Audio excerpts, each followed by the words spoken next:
Esports Connected. I'm Megan Van Petten, your host for today's show. Hello, Chris. Welcome to the show. Hello. Thank you for having me. We are so excited. So for those of you that don't know, Chris founded the Garden State Esports, a not-for-profit for educate. Oh, actually, it was all educators that founded it.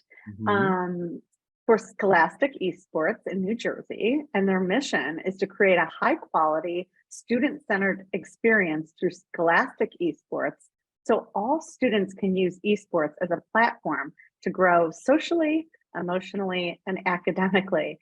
How's it going for you, Chris? It's going really well. Garden State Esports continues to grow. We continue to add more schools to the league. We just held our fall finals a couple weeks ago at Rider University. We had 1,000 people come out. We crowned 5 state champions in high school and middle school. We played some Smash, we played some League of Legends, we played some Rocket League. And yeah, excited to be talking to you today. Oh my gosh, we're so glad to have you. So yeah, should we start from the beginning? We have so much to cover and you do so much, my goodness. Why don't we start with your background and what happened during the pandemic to lead you to get all the educators together that you did. Yeah, absolutely. So I have been a public school teacher here in New Jersey for 14 years. Currently teach high school English at Keyport High School. And you know, I guess it kind of starts way back when StarCraft came out in '99. I really got into that with my friends, and we used to go to you know, Radio Shack. I don't know if you've ever heard of Radio Shack. So it used to be, but so back when Radio Shacks used to have these different tournaments and stuff like that, my friends and I, we would go and we would play, and that was kind of my introduction to esports. Fast forward, you know, I've played and coached football, wrestling, track, and even did some rugby in college and stuff like that at St. Joe's. Started teaching in 2006, and very quickly I noticed that a lot of my relationships with my students was based on video games. You know, I was only 22 when I started teaching, and I had, you know, high school juniors and seniors, so they're 17, 18, so we weren't that far apart. And, you know, we built a lot of our conversations and relationships about who's playing what games are they playing and stuff like that. And I always knew kind of like esports was a thing because I would follow StarCraft and StarCraft 2. And I always wanted to bring it to that school because having been a coach and an athlete, I know that you can learn as much about life, you know, on a wrestling mat or a football field as you can, you know, in a classroom. But if you've never taught, right, there is you know, a pretty good sized portion of the population who either can't play sports, doesn't want to play sports, but they still want to be involved. And so it took, man, 8 years, I think. I actually wound up changing schools. I started to teach middle school science. And at that school, they finally let me start an esports team after, you know, basically asking and begging and finally getting permission and having to overcome obstacles of like the technology and how are we going to do it. But I started the first middle school esports team in the country, you know, back in 2017, 2018. And then, you know, we had a good year just kind of playing, and COVID hit. And, you know, where we had all been playing, you know, kind of kids against kids in the school, I reached out to some other educators, you know, who I knew had video game clubs. And I said, look, you know, my kids are all home. Do you want to play us in some Rocket League? And, you know, Steve Isaacs, you know, kind of a big name out there. He works for Epic Games now. But he, you know, was a teacher just like me down the road. And so he and I started to just have matches, and we would, you know, tweet it and stuff like that. People thought it was really neat. And then you saw all these people just, well, can we play, or can my students play? And it was cool because everybody was home. So the kids had their Xboxes, they had their computers, they had all the technology they needed at home. And the league just started to grow. And so by the time the pandemic started to wind down, we had something like 60 schools who were all just kind of playing. Like we would just put out our own little schedules and stuff like that. And I'm a big data nerd, so I'm always doing surveys and stuff like that, and surveying my own kids and kids who are in the league, and hey, what do you want to do for next year? I asked them a question. I said, what is being part of this esports league meant to you, Megan? If I could tell you the responses that came from these kids, it was unbelievable.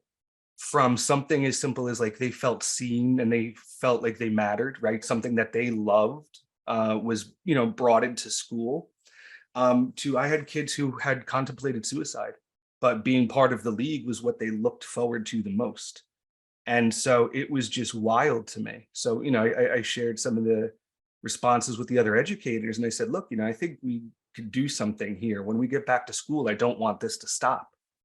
So we spun up a nonprofit, and we founded Garden State Esports, and kind of we've been going from there. And so as we go into year 4, I have almost 60% of the schools in New Jersey playing for me. I have 231 as of this morning. And so, yeah, we have about 5,000 kids, 230 something schools. And, even the data, because I continue to survey the kids, is still so amazing. Um, Almost a third of the kids, this is the only thing they do at their school. They don't do theater, they don't play sports, they don't do clubs, you know, they just want to play games. And I think that's part of what gets lost a lot of times, and why this stuff is so valuable is, I can even tell you probably when it happened. If you remember when Ninja and Juju Smith Schuster and Drake all played Fortnite together. I remember coming into school that next day and every kid was talking about it, whether it was the athletes, whether it was the kids, who were into the music, who were into games, right? Because everybody was part of that party, right? You had Ninja, the gamer, you had Drake, the rapper, you had Schuster, the football player, and now all of a sudden, everybody was just talking about how much they loved playing games and Fortnite and all this. It was really kind of neat to see almost like this new identity, because the unfortunate way that we view gaming, they're alone in the basement and they're antisocial and stuff like that. But what a lot of people don't realize is more and more kids, this is becoming part of their personality and who they are. So just like you know the football players wearing their varsity jackets on game day, or the student body president, everybody's proud of those things. But so often teachers and parents, oh, gaming's a waste, gaming is not important. You're dismissing an entire kid's like personality, part of who they are. And obviously I don't have to tell you just how big the video game industry is and just how many jobs there are there. And so it's been really cool as we continue to grow. This is the biggest message that I'm getting from parents and kids is that they feel seen, they feel like they're part of something. Because the other thing that we do, and I think part of what makes us unique, um, you know, when I'm counseling these schools, not just how to play, but some other stuff, having matches on the morning announcements along with the other sports, having esports athletes as athletes of the week along with the other sports, walking in the pep rallies, getting varsity jackets, giving varsity letters, having jerseys. It all just helps with that sense of belonging. And so, that really is the mission of Garden State Esports. Everybody on my team is an educator. So we're kids first. Our bottom line is to kids, not to shareholders. And we want to make sure that every kid can grow socially, emotionally, and academically through esports, because the academic piece is really easy too. A kid who has something to look forward to after school is going to show up more. He's going to behave better and he's going to do better in school, because a lot of these programs tie grades to their ability to participate. So it's a win across the board. And I wish I could tell you schools were joining because they love, competitive gaming. Most of them have zero idea what it even is. But what they love about it is, in the education world, what we call SEL, social emotional learning piece, right? The ability to help kids grow socially and emotionally. And they love the careers piece, right? Because we can tie a lot of this stuff to jobs in and around the esports industry. And so, you can't be serious about STEM without being serious about esports. And so when we talk about career and we talk about helping kids grow socially and emotionally, esports is this really fast up and coming and growing thing. And I'm just proud of the work that my team is doing here in New Jersey. And I'm proud to have more than half the state making us the largest scholastic esports league in the country. Well, yeah. So thank you for sharing, your journey as to how it began. One of the reasons that, and for those of you that might not know, we named Chris the Game Changer of the Year at the Esports Trade Association and Conference Esports Next, due to his vision to ensure that all students possess the knowledge and skills needed in society's game changers, through education and through social impact and emotional health. It's so important. And we only choose one person a year. And we're so excited for you and everything you're doing. And one of the things about why I love trade associations is it's old school and it's bringing like the oldest thing, like the fact we even call it a trade, Mhm. when I first started having conversations about the Esports Trade Association and why we're here and why it's important, how many times I've had to tell people what a trade association is. At first I was like, this is frustrating. And then I pivoted and I was like, this is an opportunity to bring back like the oldest way of doing business. The medical associations do it well with their students. The dental, the law, the bar, they get their students involved with mentorship, in these strong structures with successful adults. The guardrails a student needs to get experience, direction, and to keep an industry growing strongly has been such an honor for us, to work alongside you. And you're just such an incredible integrity for your data. You're collecting it, you're using it, and making the world a better place, really, one state at a time. And Jersey's so lucky to have you. Talk to me about how people can help you with what you've learned and what students want, because that's what everybody wants to know, for obvious reasons. And then really, there's many people that genuinely want to help you make an impact to truly help the kids. So tell me, what do they want, Chris? What are they asking for?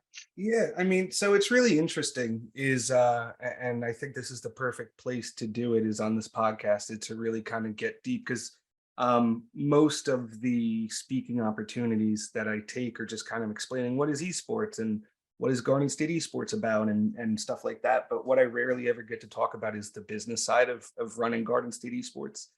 And being as big as we are, and in a position that we are, I think that there's a lot that we can share to potentially help bridge that gap between the for-profit world and the education world. And here's why I say that is there are a lot of for-profit entities that are trying to come into esports, and they're trying to run these national scholastic leagues. And you can tell that they don't necessarily understand how the education space works, right? For example, Garden State Esports is the organizing body of scholastic esports for New Jersey, right? So we're basically the same as the State Athletic Association. We make the schedules, we get the schools in, everybody plays everybody, we host the state championship, right? Just like the NJSIAA here in New Jersey. To play with the NJSIAA, a school, or excuse me, a district will pay $2,500. And every kid can play every sport in all the schools that district has for the entire year. When you compare that pricing to what some of the for-profits had charged, and that was actually a big reason why I started Garden State Esports, is I remember I, had a call, hey, we're looking for some schools to play, and not only what they were charging, but the way that they talked about kids as being customers, and the way that they talked about kids as being, an ends to a means. You know what I mean? It really frustrated me, especially because most of them were just selling glorified Google spreadsheets, right? We ran our league the same way, just using spreadsheets, just like a lot of this software is. And so all that being said is I don't know if a national model for esports is ever going to work, because you can't have these companies probably scale to a point where they can support all of these states in a way that's meaningful, right? So one Mhm. of the biggest things we heard from our kids, when, hey, what did you like about Garden State Esports? Or, almost 25% of the league now had played for some of these for profits, and they all left and now they joined us. And so I survey those, teams as well. And why did you leave, and what was the experience like, and what was different? And really what it came down to is, um, we make esports in New Jersey look like any other after school sport. And that familiarity Yeah. is really hard to replicate if you haven't grown up and played in New Jersey, athletics. If you haven't played in the shore conference your entire life, like I did, and coach in the shore conference. And so we take these teams and we put them in their traditional athletic, conferences, and they're playing their high school rival, football on Friday night, and then they're playing, on Monday they're playing esports against each other. And so one of the best ways that we, the for profits, or people who are looking to help, is to support grassroots organizations like Garden State Esports, right? There's a good chance, right? Almost, more than half of the states now have some version of like a Garden State Esports, right? Florida, Georgia, Pennsylvania, Michigan, Oregon, Washington, California. And a lot of them work with the North American Scholastic Esports Federation, NASIF, which is, just trying to start esports up on a state by state basis the right way. And so supporting those grassroots organizations, I think, are really important, because the barriers to entry, for school districts to start an esports team are more significant, I think, than people think, right? I've started programs with no money. We do something called Bring Your Own Device, and the kids or the coaches, they bring in the devices. So that way the school doesn't have to spend anything. Or maybe school gets a couple computers and stuff like that. But to eventually have a real robust esports program that also has a careers program attached to it, you generally have to start to move towards, having a PC lab and stuff like that. And it's really hard to sell schools on the idea of, okay, you have to spend $35,000-$40,000 on this equipment. You can upgrade all of your STEM teachings, coding, you can teach how to make video games, and then magically they transform after school into the esports computers. But then to say, okay, and it's going to be $5,000 a year, for you to play, or for, $64 per kid per season per game. Every little thing you tack on to something new, because not even every board of ed agrees with esports. We don't even know if we want video games in school. We don't know if we want, first person shooters in school and stuff like that. So there's just so many barriers, whether it's socially, whether it's, fiscally. And so one of the best things you can do is support the organizations that are organizing in their state, right? That their bottom line, again, is to students. And to me, that's the best way to grow esports if you really care. And you would have to think that, if you're part of the trade association, or if you're somewhere in the esports ecosystem, it's like anything else. Look, these kids aren't going to go pro, right? They're more likely to play in the NFL than they are to be a pro gamer. However, they are very likely, right, to work in the industry. It was wild. There's something like 86% of our kids want to work in and around the gaming industry. And so the investment that these businesses are making is an investment in their future employees. And again, let's roll it back to that social emotional piece, right? Because we're all teachers, we've even written our own curriculum that helps kids learn about how to handle toxicity. We're doing some really groundbreaking stuff around bystander intervention training, and how if somebody's racist, homophobic, or misogynistic, it's not just enough to, say this is a safe space for everybody to play, but to also stand up when you see something like that. And so, not only are we educating kids around the careers, right? Because a lot of our programs, like I have my own high school team. We have broadcasters, I have a statistician, I have a journalist, I have a webmaster, I have IT kids, right? So what we're even seeing as far as our state league is half the kids on an esports team don't actually want to play. They want to be a part of something. They want to be around something that they love. So, the average team size is like 24, 25 kids, but only 12 of them are kind of like playing. The other 12 are like supporting. And so, that whole piece of it is why I see that industry should be supporting the educators that are in the room with these kids, that they should be, helping those that are doing the work. And, because I hear it so often, we want to do something. We want to make sure, getting rid of the toxicity. We want to make sure that every kid has a safe online gaming experience. But that's, for a lot of these companies, that's not your job. You know what I mean? That's not the purpose of your organization. Whereas I have 270 educators in my league that work with students every single day, that is part of their job. Whether it's I teach a year-long high school esports elective, right? Or they're just meeting with their kids after school as a coach. Like, they're there to shape the kids, instill the values, the work ethic that industry wants to see, that these for-profits and these companies want to see. So to me, the best way to support our organizations, and really, I think, even support their own organizations, because these are their future employees, is to invest in the organizations that are doing the work on a daily basis. And I think it's one of those things that it raises all ships. You know what I mean? You're going to get these kids with real hands-on industry experience who know how to act, and they're going to know, how to come to work and create an environment and be an employee that anybody would be proud to have. So tell me about some of the big brands that have made a difference for you, and some examples of how some companies can, work with you at Garden Mhm. State Esports and make an impact for these very important, um, components for social, emotional, and academic differences in children. Yeah. So a lot of the companies that have reached out and help, SHI, if you're familiar with them, they're an education, technology reseller. Well, actually, all technology reseller, but in my world, they sell the tech to schools, and they have been our number one supporter from the beginning. They're actually headquartered in New Jersey.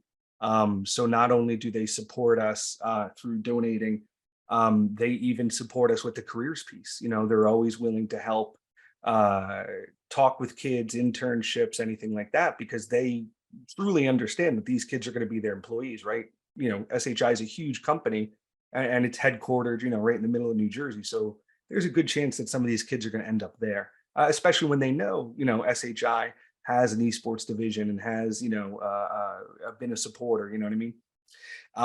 And so financially, they have been fantastic in donating and helping us make sure that Garden State Esports can be free for everybody. So they, pay the league dues of every school in New Jersey for the last 4 years. So I don't have to charge schools. Oh my gosh. Right. I I did don't. not know that. Mhm. So yeah, I don't have to charge schools anything because of their generosity. And then on the other hand, too, is they're great, in that, they're a family owned business and they live in New Jersey. And what I also love about them is when a school district comes and to Garden State Esports and they need technology, they actually let me sit in on the meetings to advise these schools on the technology that would be the best for their school. Because That's amazing. it's not always the most expensive technology that's the best, right? So my understanding of esports and schools and ed tech and stuff like that, I get to jump on these calls, and they've been wonderful. They fully support the mission and what we're doing. So SHI has been wonderful. Um, and it was funny, is even, I guess, we found out through SHI that Garden State Esports is like the number one reseller of like MSI stuff. To the point where, the channel lead at MSI reached out to us and just introduced himself, because he said, hey, through working with SHI, like, you're moving a good amount of, MSI products. And it makes sense, right? My own personal school, all the Garden State Esports equipment, I could think of, probably 40, 50 schools off the top of my head who wound up, investing in some technology for their school. It's all MSI. And so over the last couple months, I've started to build a relationship with MSI. And one thing that they've recently done that was really helpful is they gave us some loaner laptops for the year. And what's great is that's allowed us to expand our face-to-face offerings. So we use these laptops. Really, it's pretty neat. So I'll tell you, we use them in a couple different ways. Number one is we will do summer camps. And so we do content creator and esports summer camps. And so we'll have these devices.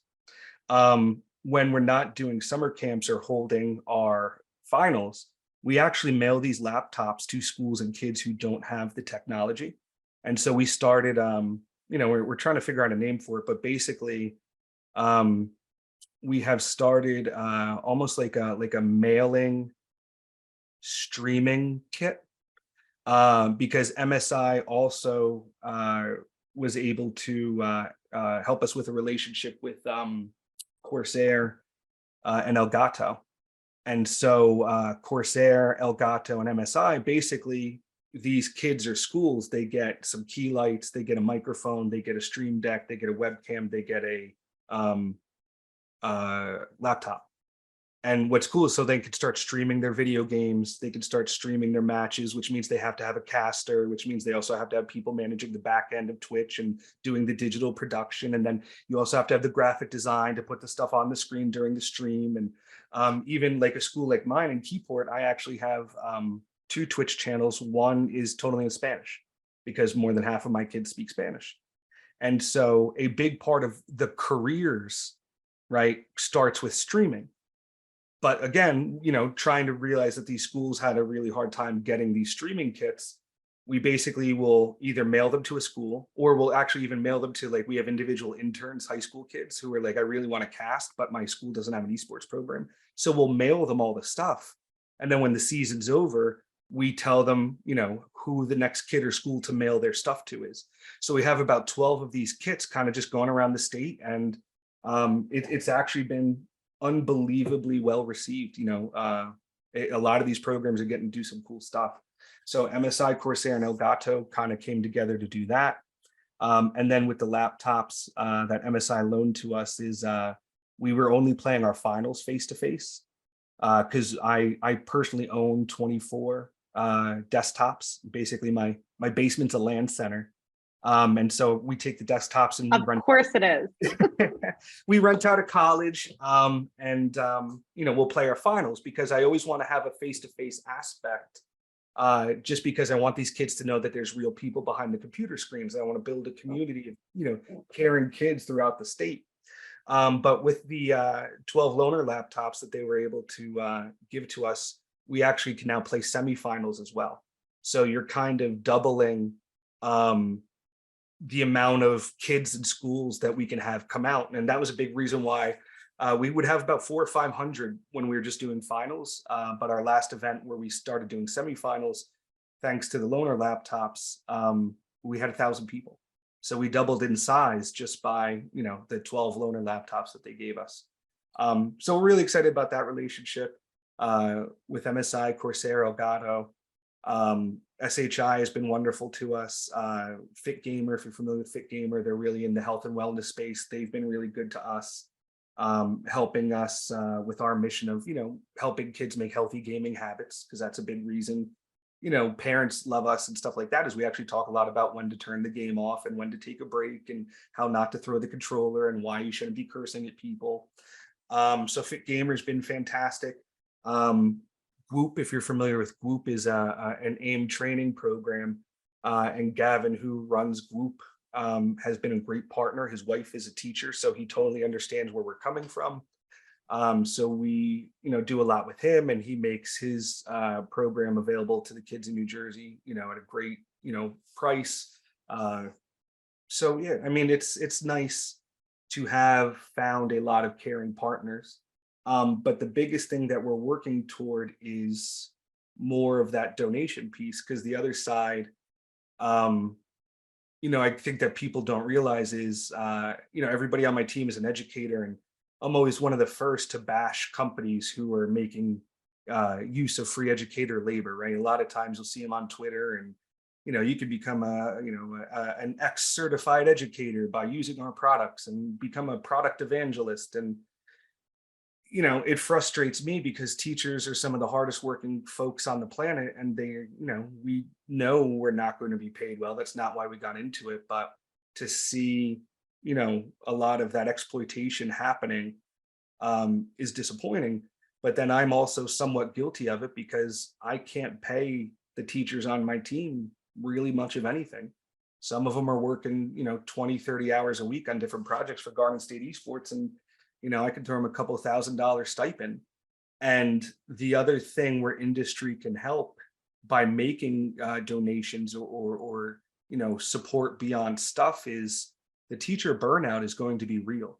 My team isn't going to work for years for free, and they shouldn't have to. So being able to just give the people who help run Garden State Esports, so they don't have to also be a waitress or wait tables, or they also don't have to have, a second or a third job, because, that's what it is to be a teacher, have second, 2 and 3 jobs. So if I can, somehow pay them so they don't have to, work at Best Buy or, whatever side hustle that they have, would be amazing. Because that's my other biggest fear is, hey, Chris, I love working for Garden State Esports, but I kind of can't do it because everything keeps getting more expensive and nobody's getting paid anything, extra anymore. Well, I can't run this totally by myself anymore. It's too big. And so that's why, beyond supporting organizations like ours, those grassroots, teacher organizations, being willing to financially support us, so we don't have to charge schools, so we don't have to, pass the cost on to students and stuff like that, because that doesn't happen in most other sports, in most other states. You don't charge the kids to play football. It's covered by the schools, or it's covered by, other means. But, so that's kind of the area I'm working through now. Is we're so big that, this is going to be a full-time job in the next couple of years, but we got to find that money. So that's part of what we're trying to figure out. And we're trying to help you do that. Absolutely. So obviously, yeah, I'm hearing, Chris, that, just managing your growth and managing the quality of your program. When I was listening about your streaming kits, I think that might be the name, by the way, but yeah, I was just thinking, how do you even manage them? But I was thinking you had hundreds, not 12. Yeah. I was thinking, gosh, how do they administratively manage the streaming kits? Because it's going to be that our kids need the equipment that they need. Right. Period. Every child in school or not should have technology equipment at their, at access to that in their home. I mean, that's just a no-brainer. Of all the things you do, where do you find yourself really getting lit up, where you say to yourself, I could do this part of the job all day? Oh, easily the competitive side of it. I really just enjoy making the matches. We Mike Johnson and I, he's on my team. He's the head of competition. We did like an esports style ESPN pregame show for the finals, where we revealed the seeds live on air. We picked our dark horses. We analyzed the matches. So I really enjoy the competitive side of it. Going back to why I always got involved. So I really like, like I'm making the schedule, today before we were speaking, for 200 something teams. And I just get really excited about like putting everybody in their conference, and Union and Union City are going to play against each other, and Elizabeth and Trenton are in the league now, so they're going to play against each other. So that piece is really exciting to me. And so I could definitely do the competition piece. I love even like casting matches, and kind of like I want to do like a Friday ESPN like Sports Center wrap up kind of show where we talk about what happened this week and predict what's going to happen next week. And what's really cool is that the kids love that stuff. Yes. Because a lot of these kids for the first time have the spotlight on them. And to be able to, we did our very first All-Stars. We did our first All-Star teams this season. And so we figured out how we could do first and second team all-stars. And these kids, when they came, to be recognized at our finals, were just thrilled. And then their parents were there. And it always amazes me when these parents, and it always makes me so happy when these parents are like, I didn't know this was a thing. I didn't know, it was like this. And whether they're playing in the playoffs or they're being recognized, to have their parents look at them in a different way. You know what I mean? Yeah. Yeah. We just did an interview where one of the best Smash players in the country, Super Smash players in the country, he's from New Jersey, and his parents kind of didn't think it was important or something that mattered until he joined Garden State Esports as a freshman, and he's won 2 state titles so far. And now all of a sudden we're like, his biggest cheerleaders, his supporters. And, when he practices or he wants to go to, other Smash tournaments around the state, his parents are like, yeah, let's go.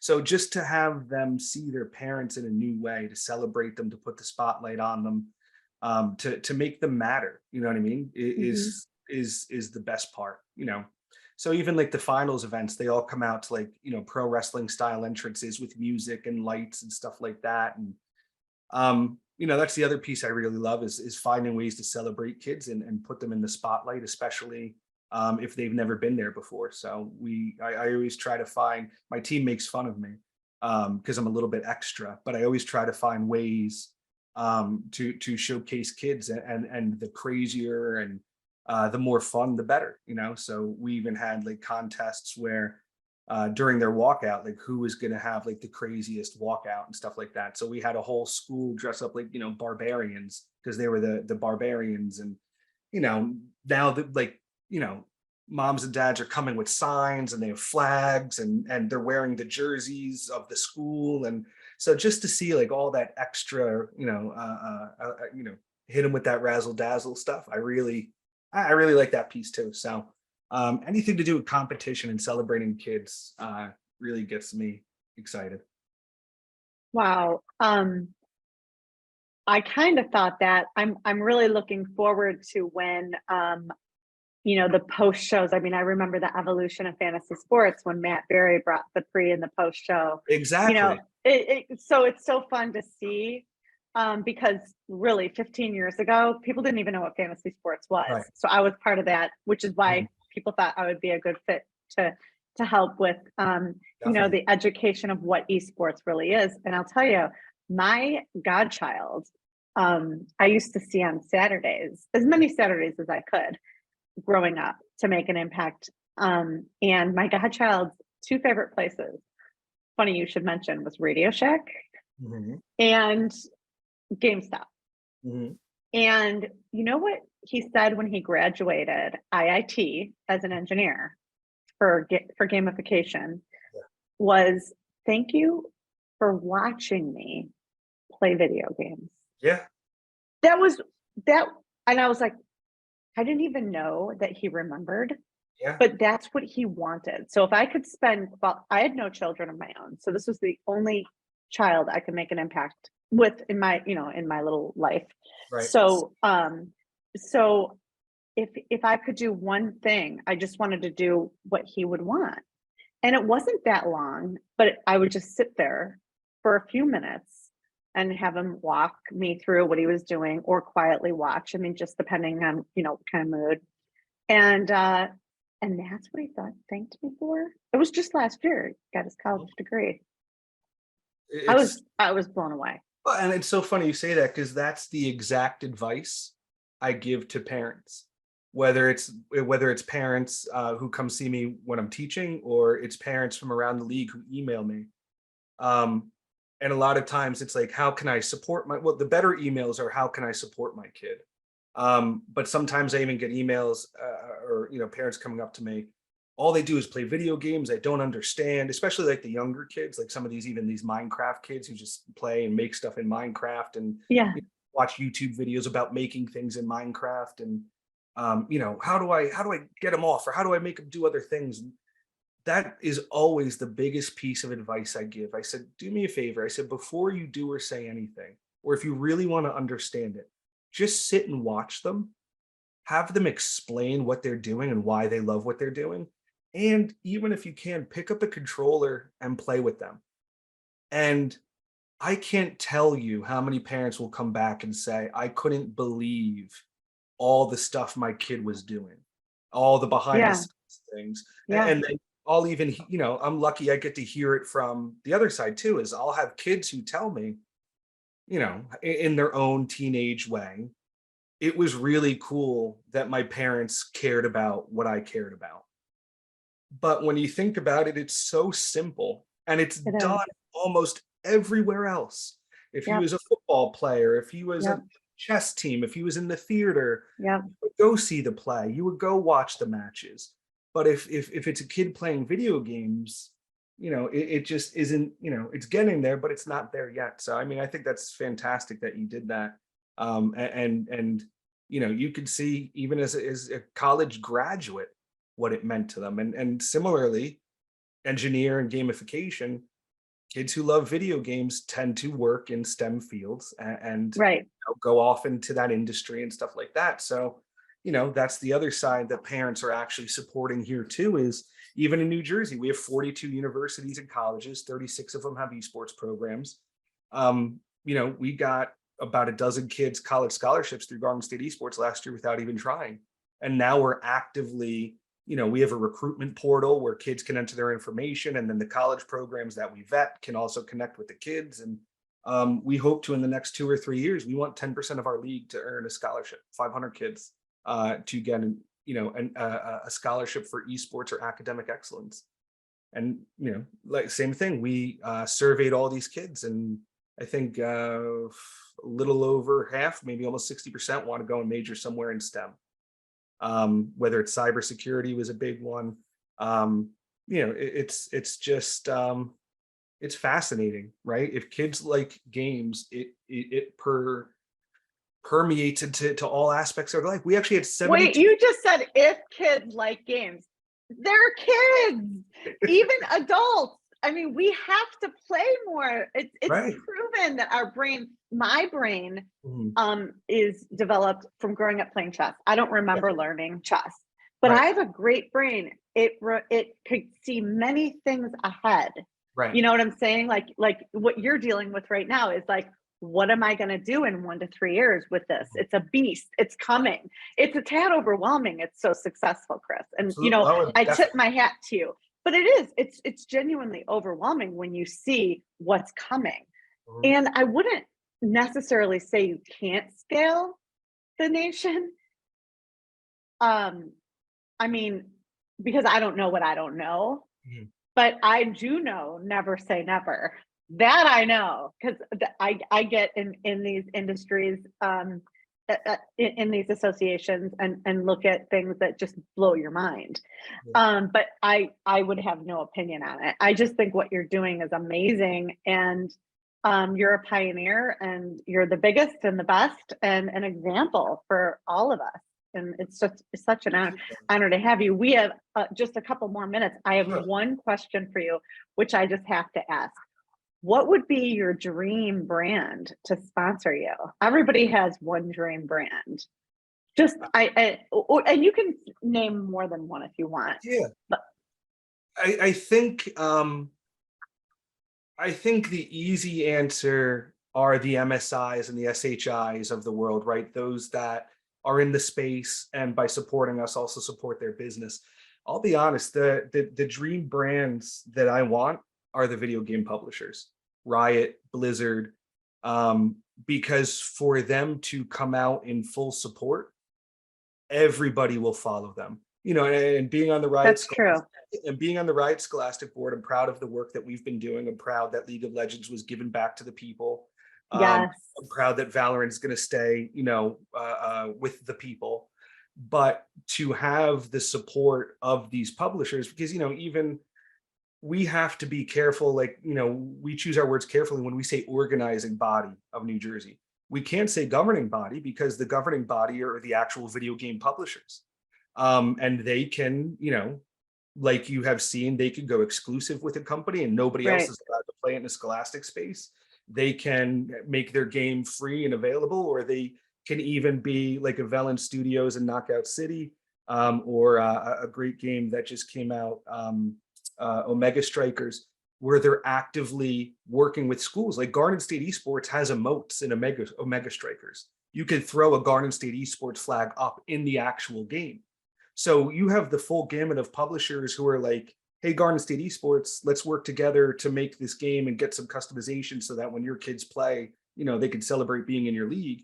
And then on the other side, you have companies that are like, no, you're not allowed. My favorite, you can play the game however you want, except you can't play it in a school. You know what I mean? So you have this whole gamut. So for these publishers to come out and just say that Scholastic Esports and a lot of these organizations that are supporting students, and that could be the for-profit companies. I think that they all have a place at the table. That's my big thing, is everybody has a seat. So whether you're Play Versus or HSEL or EGF or your Play Fly, like everybody has a purpose. Everybody has a niche to fill. But for them to come out and say specifically, oh, hey, that teacher run league in New Jersey or that teacher run league in Pennsylvania, like they're legitimate just as much as a Playfly is, would mean the world to us. And so I hope that's on the horizon at some point. But yeah, that would be the dream brand, or I would want the support of the actual publishers of the game. And I hope that that's coming. It looks like it is. And I Riot hope has so. been so good.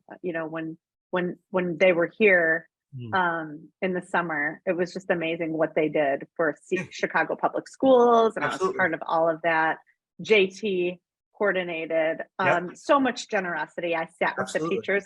I always joke. So United Center, like, is full of suites. I'm not sure if you've ever been to our United Center. It's just a center of suites. Right. Well, I sat with the teachers and I didn't even know you could have a seat so high. In the regular, I think I was in the last seat, but Nosebleeds. it was still amazing, Mm. and so generous. Riot, I believe they offered Mhm. every teacher a seat Yeah, in that stadium that was middle school or high school. yeah, Um, and I wanted to experience it from the teacher's filter the whole day, right. and I did. And we were part of a great program that educated the teachers on what is esports, and how it can help, in their classroom. So it was Absolutely. amazing. Brought to Yeah, you by Riot. So yeah, parting absolutely. advice before we go, and any parting advice? I think the parting advice I would give is what I talked about when you guys honored me with that very cool and unexpected reward, and I got to, come and see how the other half live in that world. But the biggest thing, I think, the parting advice would be the same, is that we, and when I say we, educators who are doing this with kids, whether it's on a state level or just in their own classroom, we're not looking for people to do stuff for us. We're looking for people to do stuff with us, right? We are more Yes. than capable of, running meaningful programs, running meaningful events, running meaningful teams, and having meaningful competitions. Um, but they will only be made more impactful um, when a company chooses to support us by working with us instead of, trying to do things for us. Oh, let us do this for you. Let us do, right. So that's the big thing for me, is the way that I look at relationships now as we continue to get bigger, is who wants to take what we're already doing and who wants to amplify it, who wants to make it bigger, who wants to make it cooler. And I think that's the biggest thing, is there's a lot of us, like you just mentioned, Illinois, Andy Mendez over in Illinois runs the Garden State Esports version, for that state. And he's fantastic. And, he was there and part of the whole scene, and he brought the whole league, uh, uh, to see, what Riot was putting on. And it was it was unbelievable, talking to him and how great his experience was. That's a perfect example of, hey, let's do this with you. Let's bring your whole league and, kind of show them, they got tours behind the scenes, and they got to see production, and they got to see how everything worked. And now you've inspired all these kids who, they love League of Legends, and they're probably not going to go pro, but maybe they can work at Riot, or they can work in a similar field. So I think that's the biggest thing. I hope that folks take away is we would love to do stuff with you, and you will make us better, when we work together. And there you have it. Garden State Esports. How can people get a hold of you to make their donation, partner with you, or work with you? Yeah, website is gsesports.org. I am Teched Up Teacher, TECHED Up Teacher on all social media. Chris at gsesports.org is the email. I'm pretty easy to find, so I'm always excited to build a new partnership with somebody who shares the vision. So I look forward to it, and thank you for having me, and thank you for running the Esports Trade Association. It's been fantastic to be a part of it.